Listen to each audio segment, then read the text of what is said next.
want to thank everybody for coming this afternoon. My name is Fred Litwin. Noted author Fred Litwin.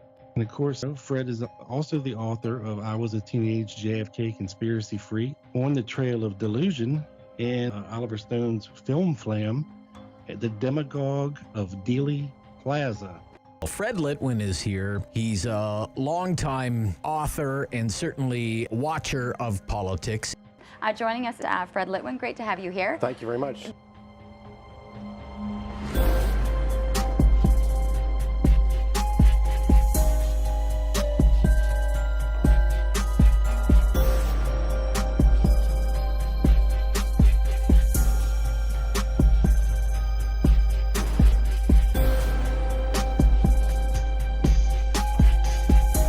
So welcome to another edition of On the Trail of Delusion, where I try to separate the wheat from the chaff and actually try to give you something substantial on the JFK assassination rather than the usual crap that you find on the internet or on YouTube. And so I'm really delighted once again to have my friend Robert Reynolds here to discuss the JFK assassination files. There is no other expert, no other person on this planet who knows as much about the assassination files as Robert Reynolds. And so it's just a delight to have him with us once again. This is his second appearance on the Trail of Delusion. So welcome, Robert. Well, it's great to be here, Fred. I've really been trying to get back for another go around and working hard. Well, you've been really busy. I mean, you have posted some absolutely important, very important articles on your blog, which will be linked to below in the notes. So anyways, why don't you lead it off and tell us a bit about the files? Okay. I guess the best way I can do that is sort of introduce how I got involved in this. And it's the simplest explanation is I started a blog after I had read some of the first files that were released from NARA in 2017. And been doing that for, I guess, almost over 7 years, almost 8 now. And so that's what I do, and I guess that's why I'm here. So maybe I can perhaps give people a general introduction to the subject, a really quick one.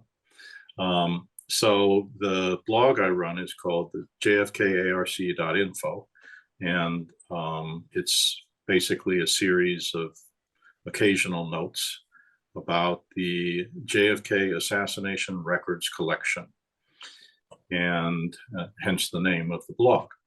And what is that?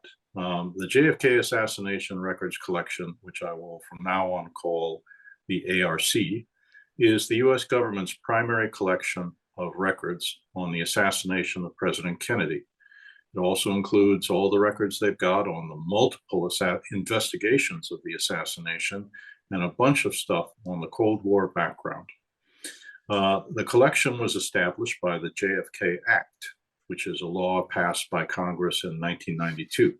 And this law gave final custody of the records to the National Archives and Records Administration, which I'll call NARA from now on. The JFK Act also created a limited term federal board called the Assassination Records Review Board, which I'll call the ARRB.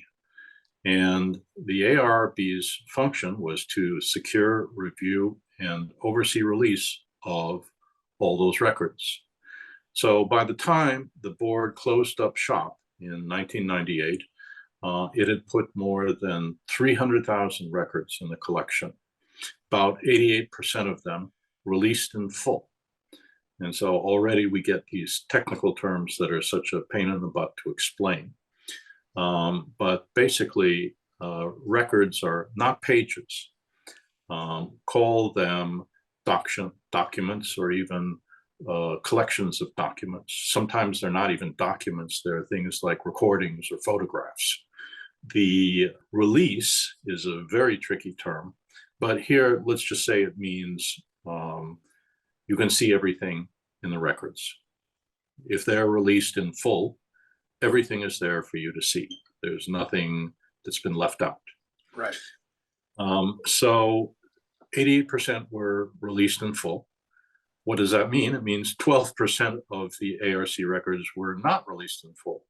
How come?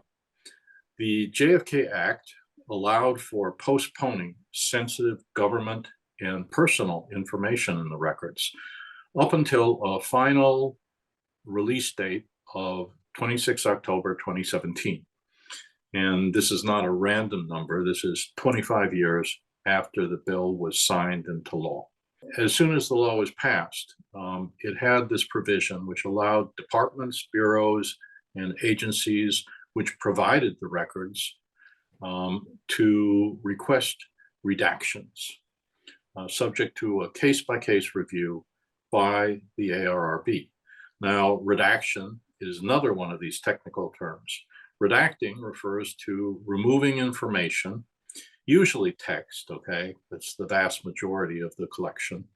Removing text from a document and replacing it with a holder that indicates something has been removed, okay? They're not permanently removing it. They're removing it from the copies that they make public. And the ARC currently uses a blank box as a holder. So one blank box indicates one redaction, okay? And that's how we count boxes. Now, it's not quite that simple, but it's pretty close. So even though the ARRB had very strict guidelines about what they would let people redact, 12% of the records met their strict criteria. And as a result, these portions of these records, sometimes a whole record, was held back for periods of time ranging from a few years, i.e. maybe 1995 up until 1997, all the way up until October 2017, which is the final release date. But even before October 2017, NARA had already begun releasing some of the information previously held back. They did this obviously with the consent of the agencies that were processing all this stuff. And the first big release of this was in July 2017, and on it went. There were repeated releases of information that had been redacted, previously redacted stuff, from 2017 all the way up until 2023. And even after all this, there is still a small number of records today that have portions held back. Exactly how much information is still held back, and how significant is this information for people who are interested in the JFK assassination? That's the kind of questions that interest me, and that's what I write about in the blog. Now, a lot of people have been talking about this, regular news, on the YouTube, on podcasts, and all these places, since President Trump signed an executive memo which ordered senior government officials to come up with a plan to release the stuff that was held back in the ARC. What can I say? It was clear even before the election that he was going to do something like this. And so I started working on my project in December, and I've been working on this for about 3 months now, going over all the redacted records yet again.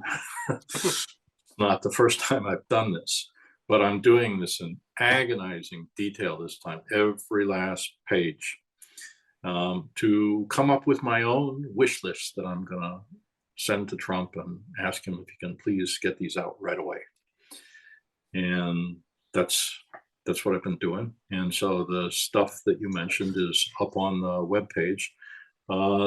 Probably the most useful one for people who care about this, maybe not even that interesting subject, is an Excel sheet that lists all of the currently redacted CIA records in the ARC.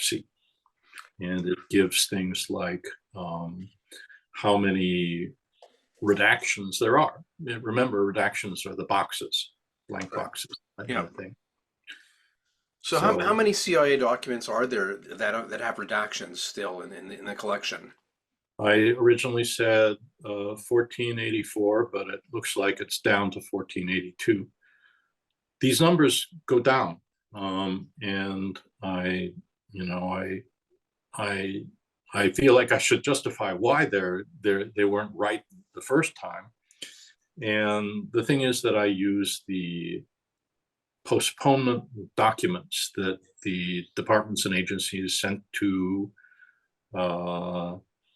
President Trump and to the National Security Council that these documents give detailed lists of all the records that they say we still want to keep some stuff held. We still want to hold some stuff back in these records. Records are identified by record numbers, and sometimes they're called RIF numbers because RIF is an abbreviation for Reader Information Form, which is the finding aid that every record has stapled to it or on top of it. Actually, not even that, but now we're getting into the details that I talk too much about. Okay, so you have these 1,500 documents. So you've gone through. What's in those redactions? I mean, tell us a bit about. You could tell from the document as of what kind of redactions are there. So what's been redacted in those documents? They were required.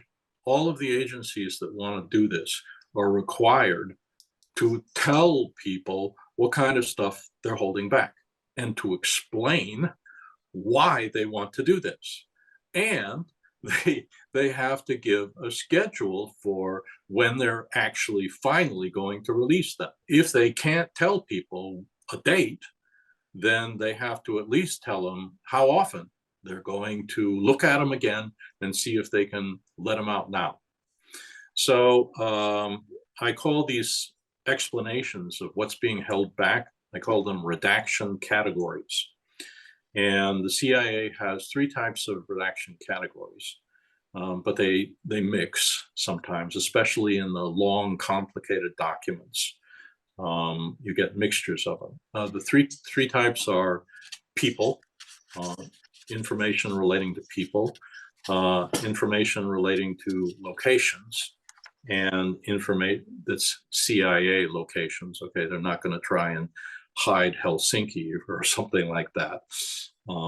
But the CIA had and perhaps has a station in Helsinki, and they don't want that released, or they didn't. And that's a complicated story about why they didn't, but they felt that's very important. And there's still locations of CIA facilities that are held back.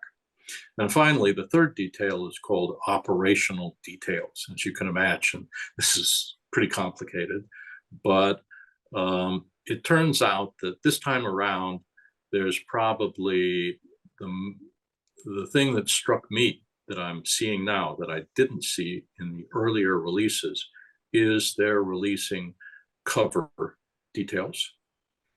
And when the CIA stations people overseas, outside the country, they can't just put up a sign that says CIA, apply for weapons here, or CIA, spill your guts here. They can't do that. They have to have some sort of cover. And this is not just the CIA. This is every country in the world that has an intelligence agency does this. And so different kinds of cover. Most of them are official cover, meaning that they have some official government status, right? Obviously, State Department is a very important one. U.S. military provides cover for CIA officers. And then there's non-official covers, which if you watched Mission Impossible, you know that these guys are called NOC officers, non-official cover officers. And there's the NOC list. Good God. Is there really a knock list? You got to be kidding me. There's not a knock list. They're not going to put a list of all this stuff together. But but they do have this kind of cover, and they're particularly tight-mouthed about that.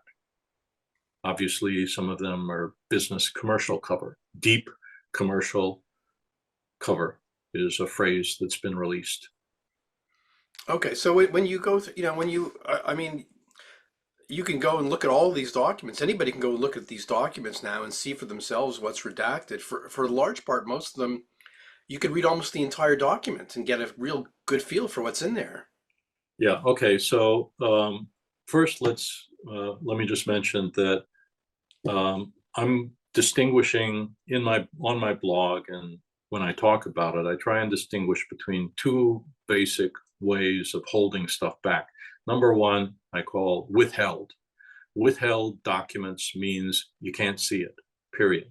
But there is basic metadata, information about the document. How many pages? Who does it belong to? What's the title? Who is it from? Who is it to? Etc.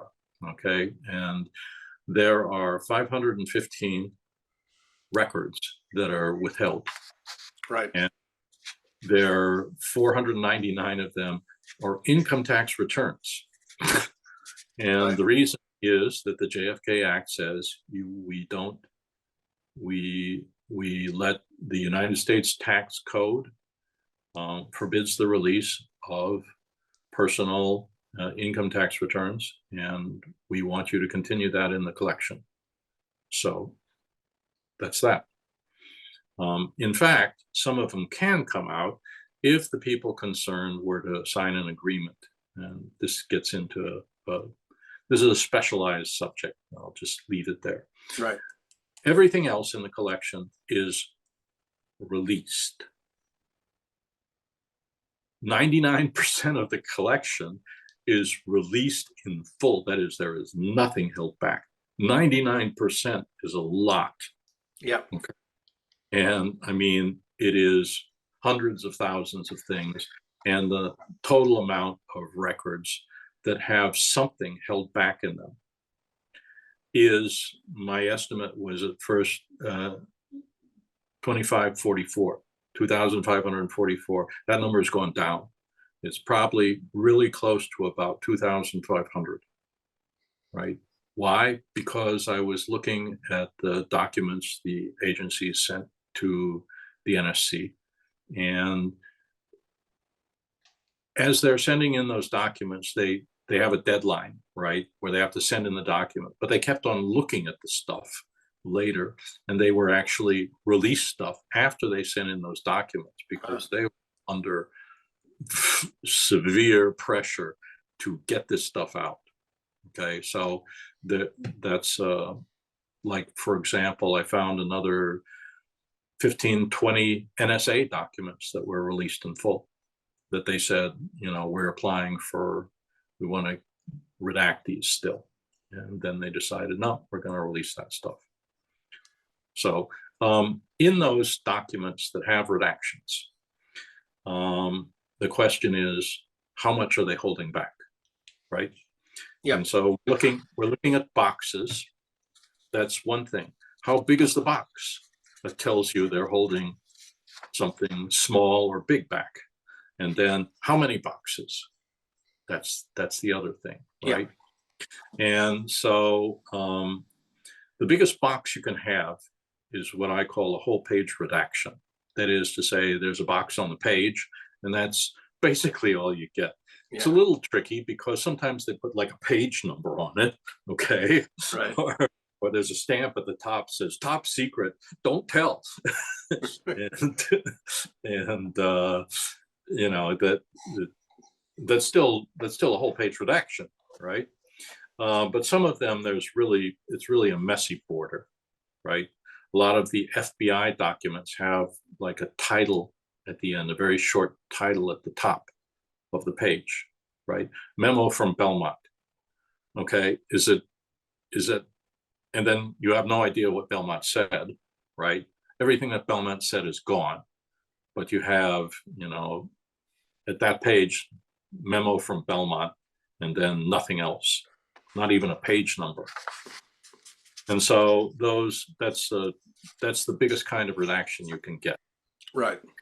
And the number one record for whole page redactions is an FBI record that has, I don't know, okay, because it's extensive, right?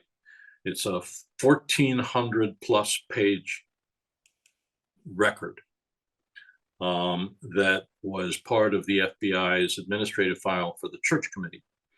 And of those 1,417 pages, 350 of them have redactions.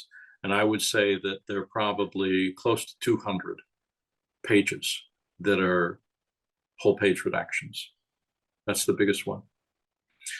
However, this record has nothing whatsoever to do with the JFK assassination, Right. which is, I'll back it up if we want to talk about this later, right?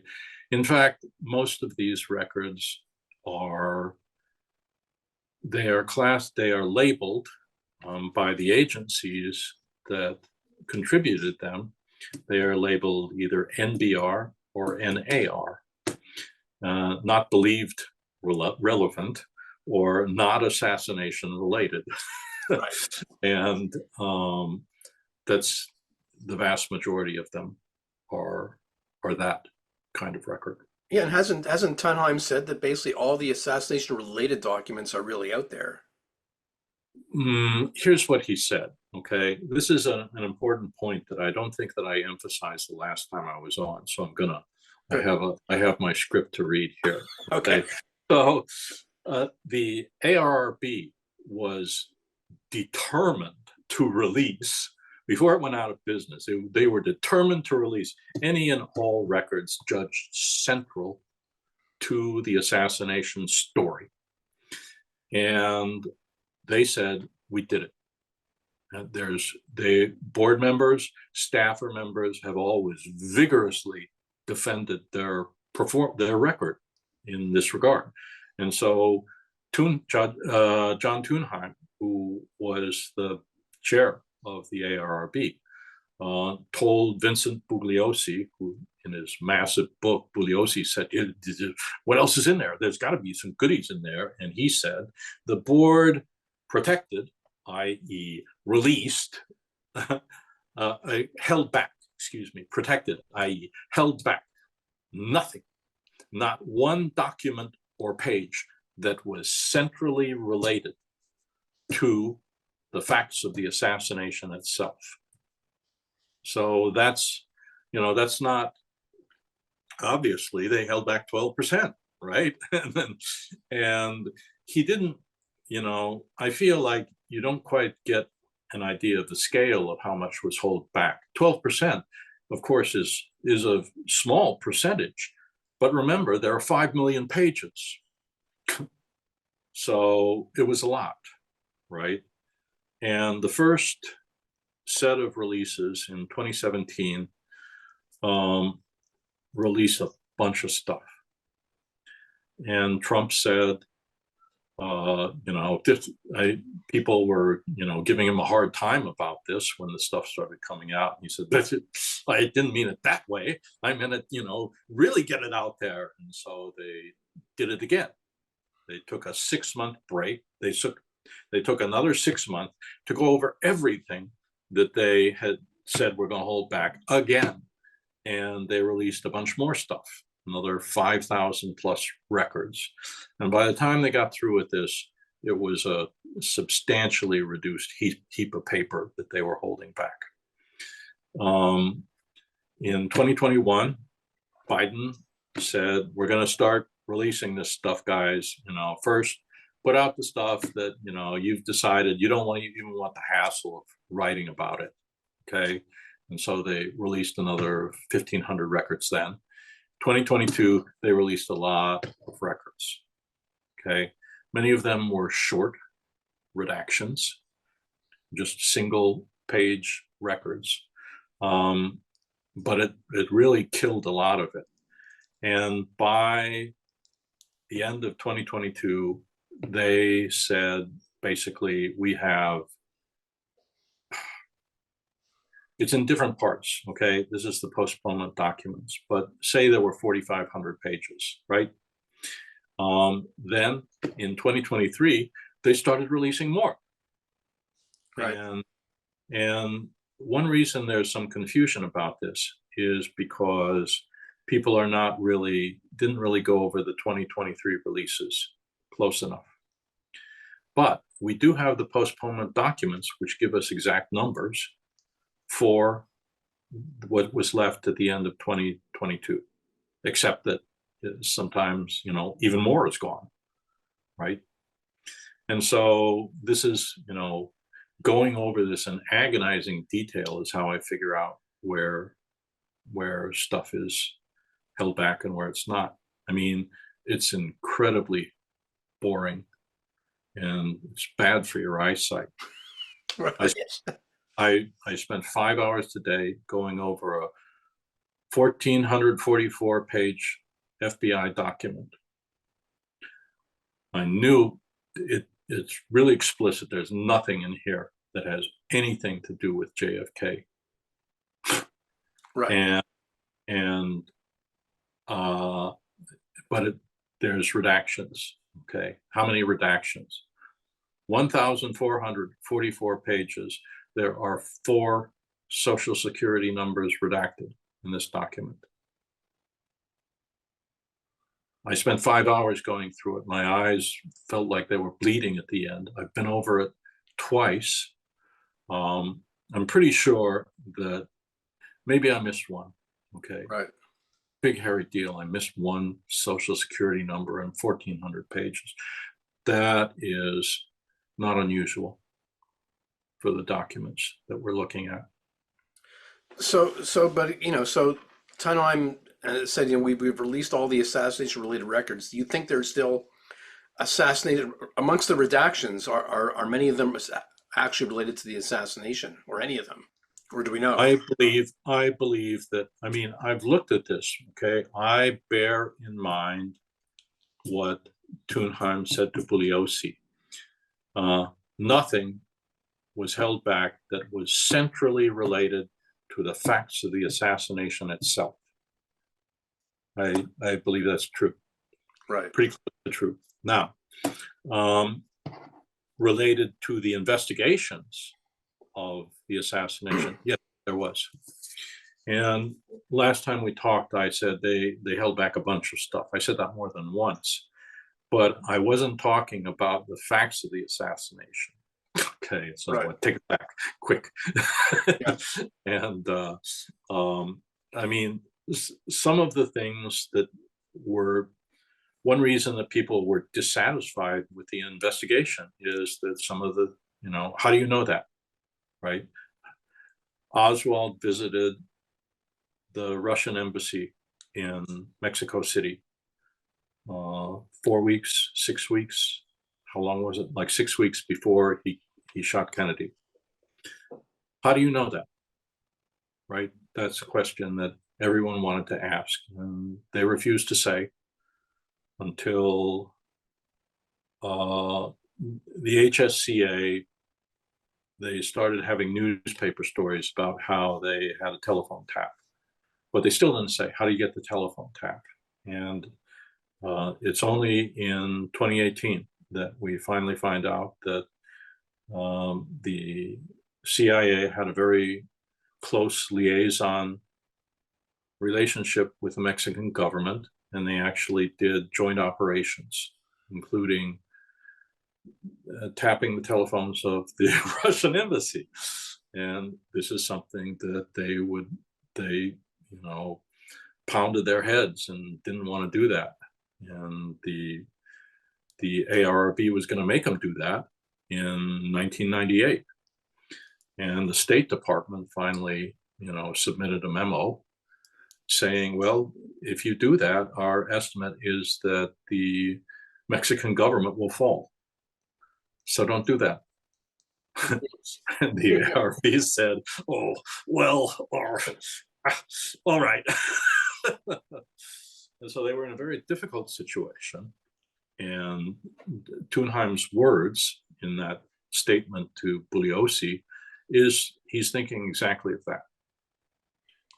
Facts of the assassination itself. Now, Right. facts of the investigation, some things were held back because how do you know? That's an investigation, right? Yeah, and I've been struck. I've gone through. I mean, I don't have the time to go through every document, but when I do go through some of those CIA documents, I'm always struck by the fact that I can read the whole document, and like a city is redacted in the distribution list. Right. But I can see the whole document. I mean, a few years ago, somebody sent me a Clay Shaw document that had just been released. And I was very excited. Oh, a Clay Shaw document. And I opened it up and I said, well, I've seen this before. And the only thing that was now unredacted was the name of the CIA agent who wrote it. Right. So, and this is very much the ARRB style. And it's actually, they're actually doing what the CIA asked them to do. They said, don't make us publish the names of people who work here. If it's people who are, acknowledged administrative heads of the CIA, yes. Now, in England, they didn't used to do this. Who is the head of MI5? Who is the head of MI6? Right. No, we're not going to tell you that. And if you attempt to publish that in your newspaper, we're going to send you a D notice. Yeah. And if you ignore the D notice, ooh, not good. Now, Americans don't believe in D notices and nothing like that. And besides, they have to have, the CIA heads to come in front of Congress so they can rake them over the coals. Yeah. So, but yeah, these other guys, the officers who are stationed abroad cannot be identified unless you want to make sure that they never go abroad again, right? So there were very explicit cases. HSCA was going to identify this one CIA officer who had just been assigned, I think it was to Germany. He was one of the people who questioned Nosenko. Right. And they wanted to get this down because they were very unhappy the way Nosenko, a Soviet defector, was treated. And he said, if you do that, then my career is over. And so they finally said, okay, we won't do that. And a lot of these people were, there was one guy, Tom Flores, who after he retired, he lived in Venezuela. But he was the head of the CIA's Cuban force. And, there were lots of these guys. Yeah, I know that guy. He'd see them. And so he got a letter from CIA saying the ARRB is looking at all this stuff and they're going to publish some stuff and some of it has your name on it. And he said, I'll see you in court. Because it was not just a matter of, okay, whatever you say. It was a legal deal. And if you cause me this kind of problem, I'm not just going to sit back and take it. And Right. It turns out that I've seen at least one document where it's a guy actually whose name got spilled actually got compensated. So that kind of thing is held back. Right. And I remember seeing some documents in the ARB from, I think it was a John Whitten, who, a CIA guy who had a pseudonym of John Skelso, I think, and he had written the ARB saying, well, I've emigrated to Mexico, and if you release some of the stuff with my name, they may determine I lied on my immigration forms, and you're going to cause me awful lot of problems. Oh, he made a big stink. He was in Vienna, though, and it was they actually sent people to talk to him, to interview him. And it was towards the end, they felt really bad because, I mean, his situation was tough. And, what better way to totally screw someone up, right? Yeah. So tell me a bit about you got all the freedom of access information about what's happened under the Trump administration and the Biden administration about the releases, and you've put a lot of documents up on your website for people to see. So tell us a bit about the whole process and what you learned from your Freedom of Information Act. Yeah, right. Okay, this was a request that was actually filed by Larry Schnapp, but couldn't he didn't send us anything. So Max Holland submitted a request to a FOIA request to NARA and said, "Could you please send me everything you sent Larry Schnapp?" Right. And they said, "Why, sure, Max." And they sent him everything they sent Larry. So and Max said, "Take a look at this and see what you think." And it was very interesting. I didn't see any of the Biden stuff, but it was very clear from the documentation that Biden released that they didn't change anything. They did it the same way. So there is this component. It was done in NSC, and I don't know what people think NSC is, but NSC belongs to the president, and they do what he says. And it would never occur to someone to not do what he says. They're there to do what the president says. And sometimes they get in big trouble for it, but they do it anyway, right? This is where Oliver North was. And, right. Yeah.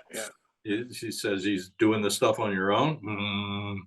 Well, wait a minute. Right.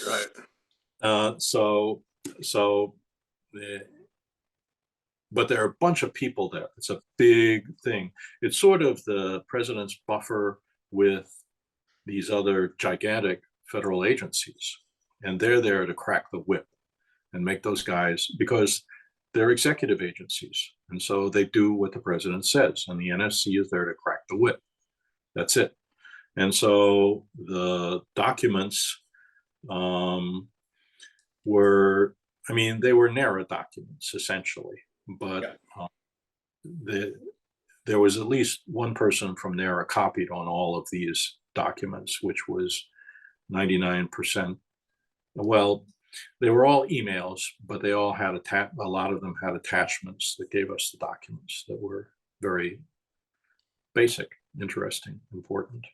And so it turns out that NARA was on it from the beginning. They wanted this stuff out. They were very dubious of many claims of this stuff being too important to release. And they brought in NSC and told them so these guys have to review their records. Are they going to release this or not? And then you have to send us the stuff if you're going to release, and you're not going to release, and tell us why. Right. And so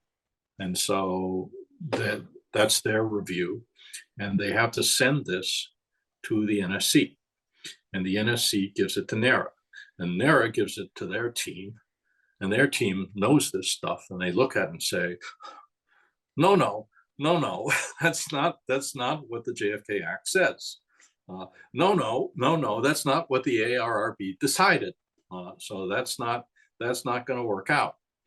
And sometimes it was just, so you say that you've got to withhold all this, but how come you've already released these names like 20 times? What are you doing? Did you not look at what you had released before? Please. And so they were polite to the FBI. They were very blunt to the CIA. They had nothing but bad things to say to the CIA about the way they did it, which is correct. The CIA's releases in 2017 were crap. And they gave them 6 months to go back over them again. And they did indeed throw out a lot. They did indeed turn out a lot more stuff, a lot. But it wasn't consistent. And they should have taken longer to do it. And they should have twisted their arms even harder. And we could have had some of this stuff a couple of years earlier. Right. Okay. That was my conclusion with that, is that Trump was in too much of a hurry to say, "Hey, look what I did." And, he just said, "Get it out. I just want it out." Because there's stuff in there that's important. And everyone finally sort of scratched their head and said, "Yeah, some of that stuff still can't come out." And he said, "Okay, just, get it out. And then we'll wait a couple of years and look at it again." That was the essence of it. Now, there have been things said about some of these FOIA emails, NARA emails. I don't think are true. I don't think it's accurate. I've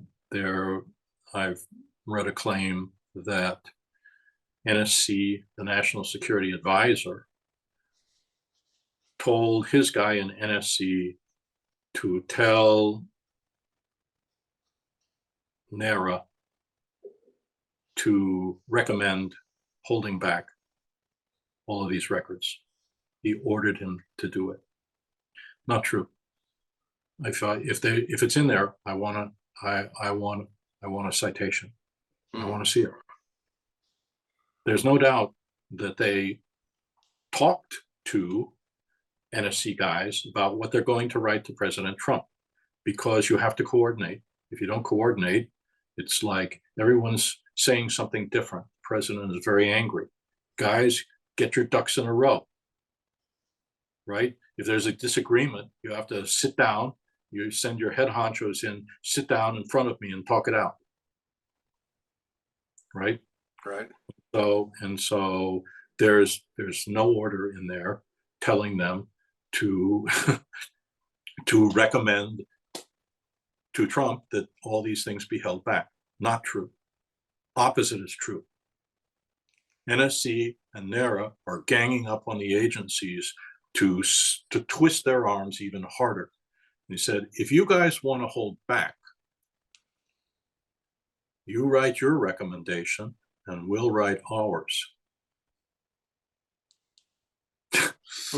Which is a threat. It's not a threat. It's just a statement. Yeah. That we're gonna, you will then have to explain to the president why you think we're wrong. And remember, Trump has already said he wants it out, right? He wants as much as humanly possible. So you're not, and here's the main guys that are administering this thing, and they say, we think that can go out. And you're going to argue that it can't, to a guy that wants it all out. Right. Good luck. In the end, so what happened with these email messages? It was, I believe that NARA had a strategy, though it's not stated straight out. I think that they said, okay, they're redacting way too much. They're holding back way too much. So here's what we're going to do. We're going to get them to release something from every record. No more records withheld in full, except for the ones that are mandated by the JFK Act. And they did it in 2017. And some of it was really just formalism. Okay, so they let off one paragraph in a 200-page record. Okay, great. At least they let out something. So we can say that there are no records that are now withheld in full.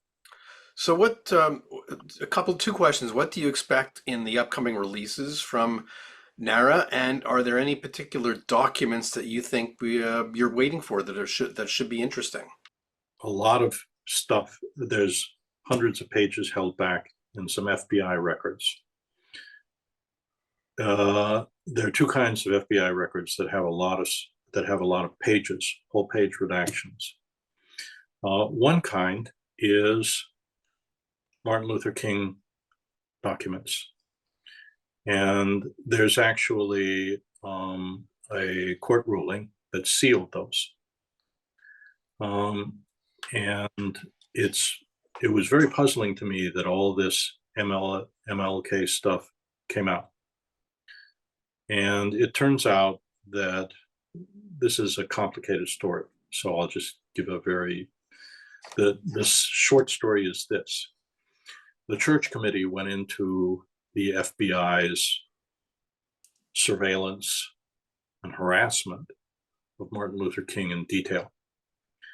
And they got the FBI to submit all kinds of documents, and they dragged up FBI agent after FBI agent and grilled them to a crisp. And so there's a ton of this material in the FBI administrative files for the church committee. They call it the SSC, Senate Select Committee, right? So the FBI SSC liaison file or administrative file was filled with this stuff. And for some reason, for reasons that I believe it was actually an accident, they released almost all of those. People didn't realize this until a couple of people who knew their stuff about FBI MLK looked at it and basically said, holy shit. They released about 50,000 pages of documents from the SSC file. And big chunks of them, thousands and thousands and thousands of pages, were on Martin Luther King. So some of it was very sad to read. But the latest Martin Luther King biography, written by a guy named Jonathan Eig, E-I-G, won the Pulitzer Prize in 2023 for history, and he uses a lot of this. He's looked at it very carefully. Right. So that was released, and there's a lot of, to me, very interesting stuff about the intelligence agencies. There's a detailed description of sort of the history of the what do they call it? The DCD, Domestic Contacts Division, that the FBI put together Wow. in their documents. And so it's very interesting stuff. It's helpful for background, but has absolutely nothing to do with the Kennedy assassination. Just nothing. And the reason, and the ARB said, we don't want to release it. We don't want it in our collection. Why do we want to do a document dump, 50,000 pages in our collection, which is about a totally different subject? And I apparently never missed those memos. Instead, they found the finding aids that the FBI filled out. And they said, where are the documents? And the FBI said, well, they're over here. And, well, they're supposed to be here. They said, no, they're not. And they said, yes, they are. Go get them. So they did. And they're still releasing them. This is almost all the FBI documents are like this. Very few. So what do you think those 2,400 new FBI documents are that we've seen in the press lately? I'm sure that they're field office files. They're field office files. I heard, I have a grapevine too. I heard that a lot of them are apparently Dallas. If they're Dallas field office files, I could easily see how they were duplicates. I would find it very hard to understand how there could be anything new in there. FBI documents, FBI files are massively redundant. Make no mistake about it. They have to be useful. I mean, otherwise it's a giant pain in the butt to find things, right? So I think if they're field office files, I don't see how they could be, and they're from Dallas. I don't believe that there's 14,000 pages of new stuff. He said 2,400 pages that were, JFK, potentially JFK stuff. This already tells you there's a bunch of cruft in there. And 2,400 pages of Dallas info. What could it be? Right? Most people don't realize how much stuff is in there. The Dallas field office files on JFK assassination were merged into the headquarters file. Right. Headquarters file is over 100,000 pages long. It's the front piece on my blog site. If yes, you want to see the picture, yes. Right. That's the headquarters file on the assassination. That's what 100,000 pages looks like. And so, how could there, what manner of material was it that somehow didn't get looked at? Okay, and is not in the field office, the Dallas field office file that was released in full to NARA. Very frustratingly, this is answering the second part of your question. What do I want to see? What do I think is really interesting? Yeah, I want to see the Dallas field office file. Yes, it's in there, but there's nothing online. It was only very recently when Mary Farrell, the Mary Farrell Foundation website, put up, I think it was like 3,000 pages of Dallas field office files on the first 5 days of the assassination. It's gold. It's the stuff I wanted to read. Right. And it fills in lots of gaps that people have been saying, oh, they are hiding this and they're hiding that. No, they're not. It's in the field office files. It just didn't get published, didn't get released. And that leads to my question on the fact that what I'm really interested in is the digitization of the collection, which will tell us a lot about the assassination and other details rather than the few documents that have redactions. This is, if I were Trump, my executive order said, you have 2 years to do it. I'm going to give you, I don't know. I don't care. $20 million. I want it done in 2 years. Right. That would transform our understanding of the history of the assassination. But he didn't do that because all these people are yelling about these 2,500 records. Yeah. Of the 2,500 records, how many have whole page redactions? I would say about 60. Maybe with the FBI files, 65, 70. Right. Right. And the other 2,500 files, 2,440 files, I would say at least half of them have only one thing redacted, one or two things in the entire file, in the entire record. One or two. What could be there? What could it be?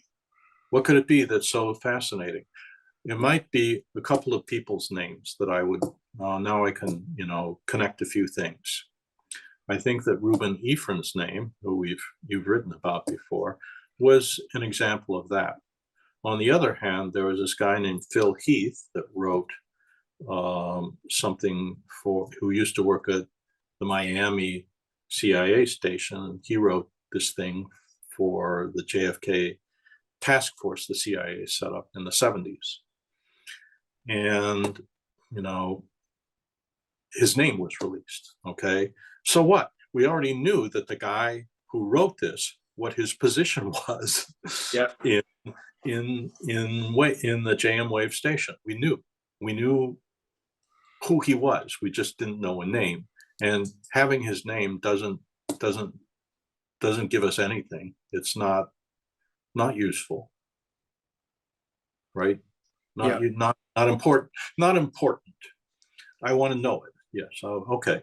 So my position on this stuff is I want the information, but I'm not going to pretend that there's some deeper significance to it. The ARRB made its decisions on how to handle this stuff. Congress appointed ARRB to make these decisions, carry out ARRB decisions. It's only fair. On the other hand, if you're going to hold it back for, a few more years, even 10 years, even 20 years, fine. There's nothing in there I think is that important. I could be wrong about some things. I would be happy for people to tell me what makes it so important, but no one is doing that.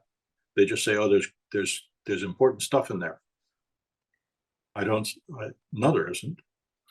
Yeah. One thing is redacted. One thing is left out. What is it? It's a guy's name. It's the name of some city. It's the name of some CIA base in Germany. It's got to be what is the air? Ramstein. Right. And Ramstein. Big and deal. I'm struck by the fact that a good example would be on the digitization. Most of the HSCA records are not online. Mary Farrell is a great source, but a lot of HSCA stuff is not there. And that's why I always go to NARA myself to Maryland, because there's so much there to discover in those files. It's ridiculous. HSCA is the main thing, and they publish probably less than 5%. Less than 5% of those records are available online. That's ridiculous. Yep. So so I've actually talked to NARA, I've written to NARA about this, and I'm saying, when are you going to do this? When are you going to do this? He said, well, we're working on the Warren Commission stuff. But when we do that, and that's going slow. Well, this is, Trump could light a fire under their butts, right? He says, he could tell them, I want you to prioritize stuff like HSCA. He could say that, right? And they'd do it like that. And then suddenly, we would have hundreds of thousands of pages that we've never seen before. Yeah. And instead, they're wasting their time on this. Yeah, and can you comment wasting their time trying to twist people's arm to release the social security numbers of people who aren't dead? Yeah. So and the way they do the digitization, you want to comment a bit about the way? They have a new web page up which has some of their new digitized records on the Warren Commission. Do you want to comment on that? Oh, NARA is an archive. And so archivists are very finicky people, right? They want paper that has only 0.0001% acid so that all their stuff won't turn yellow and become dust in 10 years. I understand this and sympathize with it, because I bought books in Taiwan that must have been like 10% acid. They burn your hands. And they are dust. If I try and open them, it just kind of, there's a little sigh, and the whole dust dissolves into whole book dissolves into a pile of dust. So I understand they're picky about this. And they've also been, people say, they're hiding stuff. What do you mean they're hiding stuff? Well, they didn't give us scans of the back side of the documents. And so what they're doing with the Warren Commission documents is they're scanning both sides of it. Now, it's only like 1% of these things have anything on the backside. So, half of the stuff they're scanning is blank pages. This is annoying. Then they're scanning them using TIFF format, which is highly accurate, right? But it takes up a lot of space on my hard drive, buddy. And I have to download it off the internet, and that takes even more time. And then, and then they are making these available. They are posting these on the website as single pages, right? They said they've scanned like 100,000 pages of Warren Commission documents.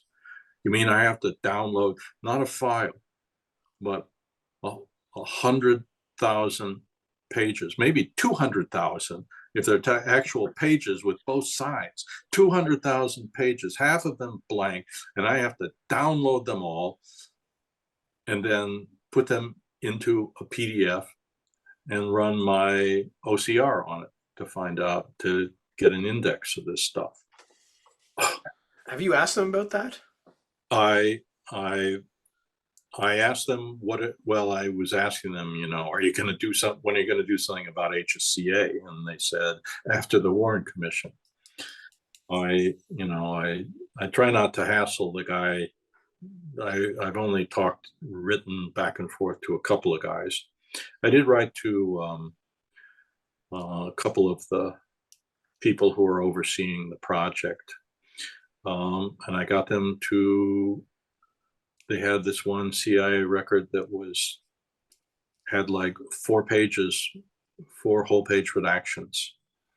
And I wrote to them and said, hey, we have the ARRB's, decision on this thing. And it said that they wanted to release these things, and they did release these things. And now it's redacted again. Can you fix that? And they said, yeah, we looked at that and said, yeah, they did it wrong. And so they released everything in that record, which was a lot, except for 2 names.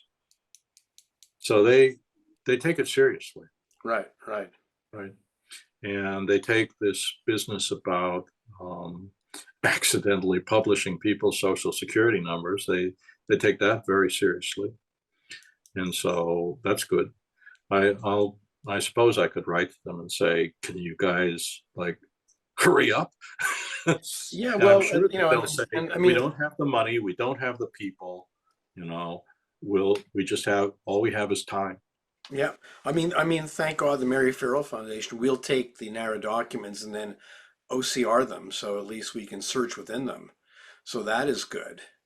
Right. But we have to wait for that. But it is frustrating. I am happy to see that they did digitize the Garrison recordings. Yeah, that was great. So what do you think of those? Well, I already have a lot of them that I've gotten in the past through requesting it from NARA. So I have a lot of it already. There's a few I don't have.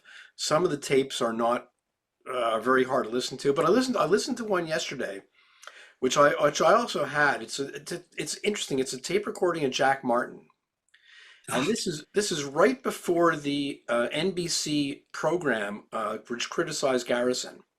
Mm-hmm. And so this is a tape recording of like 4 or 5 phone calls of Jack Martin. And he starts off calling up Aaron Cohn, head of the Metropolitan Crime Commission. And he says, he says, the NBC people want to talk to me. I could blow Garrison out of the water. But what do you think I should do? And Aaron Cohn says, you know what? Just tell the truth. Just go and tell the truth. That's all I can advise you. He said, yes, but if I tell the truth, Garrison will come after me and he's going to ruin me and I need some help. And Cohn says, just tell the truth. And then he calls up his lawyer, Stephen Plotkin, who also represents Gordon Novell. What do you think I should do? Should I tell the truth? What should I do? And Plotkin sort of says, yeah, just tell the truth. And then he calls up Rick Townley, who is a WDSU reporter working on the NBC report. And Martin says, I'd like to tell you the truth. I could blow Garrison out of the water, but you know what? I have no money. And Garrison's going to kind of come after me, so can you guys do something for me? And Townley, to his credit, says, we can't pay you. That's our strategy. We do not pay people for information. And to make a long story short, Martin hangs up the phone, and then he actually puts a note on the recording what I'm trying to do here is I'm trying to coax the NBC people into paying me to prove that they are not honest about this. And that's what I've been trying to do here. And of course, so it sort of shows that the NBC people were honest. Yes, right. So Well, they're all. I want to put this online, but I have to transcribe Mm, the conversations. But it's a fun one. yeah, that's very interesting. It shows that the NBC people knew that Jack Martin is a snake in the grass, is what it shows. Yeah. And so, anyways, but yeah, I am looking forward to more of the digitization. I think we should. So basically, what are your expectations for what's going to come from Trump? I I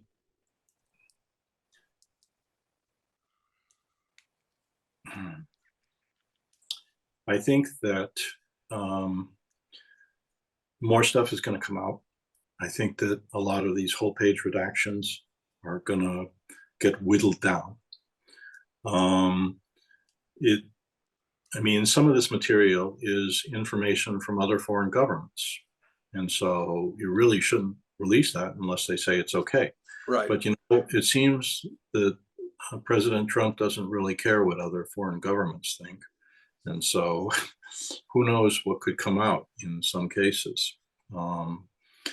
But I think that he probably wouldn't release the social security numbers. It's just so unhinged. So already that tells you that there's going to be about 400 records that will still have redactions in them. And there's this problem with the way people treat these records. It's not like they're not treated like any other archival records. It's a fallacious approach. They have embedded in them serious research fallacies, and all I can say is that I think that there will still be records redacted even after this go around, but they could shrink it more, but it's so irrelevant. Yeah. I don't know what to say. I mean, there's really nothing that I want to see there, but I do have. Okay, so I have to have a favorite Right. that I'm push. Okay, ready? Yeah. Okay, I want to see Lee Harvey Oswald's 201 file. Now, it's actually released almost totally in full, but they released it in pieces. And there is a complete microfilm copy of the file, which has not been released, period. And the deal was that they'll release that after the individual pieces have all been released. Right? That was the thing. So they don't have to waste time and energy of doing these doing these double releases, right? Right. And I think at this point there's so little left in the Oswald file that's redacted, right? There are maybe 25 records, I mean, like pages, 25 pages that have like one or two redactions, one or two words, right? So good enough, just release the whole thing. That's about 30,000 pages, 30,000 pages. And it will all be in one place. And you'll be able to sit down and read it like a book. Right. And that would be, I think, perhaps one of the most interesting things in the collection. Now, even that is, interesting to who? Now that I've spent all this time learning about this stuff, it'd be very interesting to me. And so I'm selfish in these things. And of course, there is a bunch of stuff of interest that's outside of the collection. Now there's been there's stuff that NARA actually has, right? That people have donated to them, or they have, picked up some way or another. And it would be very nice indeed to see all of that online. That would be great. But here's the question. So you mentioned the 2,400 pages, 2,400 FBI records or whatever. And I said, I don't think there's going to be very much stuff in there that's new, at least. Maybe they belong in the collection. Maybe they don't, right? You have to look at them, please. Don't just throw them in there because they're saying, oh, there's some kind of stuff that it showed up. We did a new digital registry of our records and this showed up in our search. And so we're not even going to review it. We're just going to publish it. Oh my God, please don't do that. I mean, archival collections need to be selective. Right. If they're not selective, they're worthless. They're just giant piles of paper. Why are you making me go through these piles of paper? I want you to go through these piles of paper and then give me the stuff that's relevant. Forget about important, relevant. Yeah. And so my question is there stuff that's in other places, in other agencies, in CIA, archive in Warrenton, that is, relevant, and that we, that they can somehow go in and pull it up. I don't 100% deny it, but I think that some of the stuff is just not so. Would People there talk have to be an act of Congress to get release of, let's say, the RFK material on Cuba at the JFK Library? I think most of that, a lot of that is out, but I can't be 100% sure. I don't know about that. There's other stuff, there's other places besides the JFK collection, the ARC, that has JFK material. The JFK library has lots of JFK material. It's not in the collection, but some of it could, I mean, if this stuff about WAVE is relevant, there's a lot of stuff in the JFK library that's relevant. They just didn't stuff it in the collection. If you read Don Boning's book, yeah, he got a lot of NFC material from the LBJ library. It's not in the JFK collection. Is it relevant? Well, it's certainly about, the mongoose and these other issues. Yeah, and by the way, that's a very good book. His book is terrific. Oh yeah, that's a great book. And he found this stuff and it's there. And so the JFK collection is not an excuse to not research anywhere else. It's not. And you have to know how to use it, right? And it has to be well chosen. And it's like, people don't just give us the records and we'll go over them. Oh, please give me a break. You have no idea what's involved in this. What do it's just crazy, some of this stuff. And a lot of this stuff is mythical. I'll be blunt, mythical. So, for example, Bill Harvey's travel records. This just really bothers me. This claim that Harvey traveled took a plane from Rome to Dallas.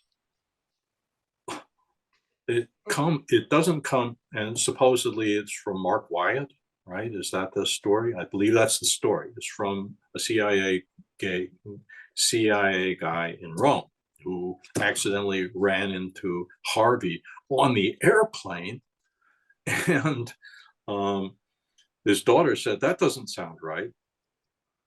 Where does this story come from? This comes from Fabrizio Calvi. Okay, that's it as far as I'm concerned. I don't, I've read some of his stuff. No. Right. No. I don't, I don't, I don't think it's right. I don't think it's correct. I think it's, some stuff I won't. He's deceased, so I can slander him, but I don't know. All I know is that I don't find his stuff reliable at all. And that leads to the fact that there is sort of some researchers are really after a fishing expedition. Well, there's a story behind some of this, so that like some of this material that it clearly has nothing to do with the assassination, but it does have to do with CIA misdeeds or FBI misdeeds. And you can think of it this way, that because JFK was assassinated and didn't get to fill out his term and carry out the promise of his presidency, so we have things, the bad, terrible things that happened later. And these records of CIA and FBI misdeeds are relevant because they show us how bad things got. I think that's putting it sort of, what can I say? I'm trying to put it rationally. Right, right. And but I it's think so easy. But it's easy for people to say, "Oh, Eladio Del Val. He was involved in the assassination, so we need his 201 file." Well, there's no evidence that he was involved. But yeah, you want the 201 file. But does that mean the CIA has to release it just because you think it's relevant? Right. I think that's absurd. I mean, why? Based on what do you think that he's relevant? Now, some people might say, no, it's relevant. I think David Kaiser said that's relevant. I think that's relevant. I don't know what to say. Yeah. Should there be a permanent body which judges whether or not this stuff should be released? This is something that I find to be, a permanent. Then there's no end to it. This has nothing to do with the JFK Act. Yeah. It envisions no such thing. There will always, in 100 years, people will still be coming up with more things they want to see. That's right. Yeah, it's never ending. I have a solution. Okay. Okay. It's the Ripley option. Okay. Here's what you do. Close down the CIA. Close down all intelligence agencies, then release every piece of paper that they have in their files, so that they won't be producing more of this stuff and will eventually have a chance to go through it all. Why do I call this the Ripley option? What did Ripley say when the aliens got out of control on the planet and took over and ate all the colonists and were getting ready to eat them? She said, I think we should take the spaceship back up into orbit and nuke the planet. It's the only way to be sure. Well, thank you for that solution. It's a great way to end this. Seriously, it's not serious. It's a joke. It's a joke. Any parting comments before we go? It's been fascinating talking to you. It's really, really interesting.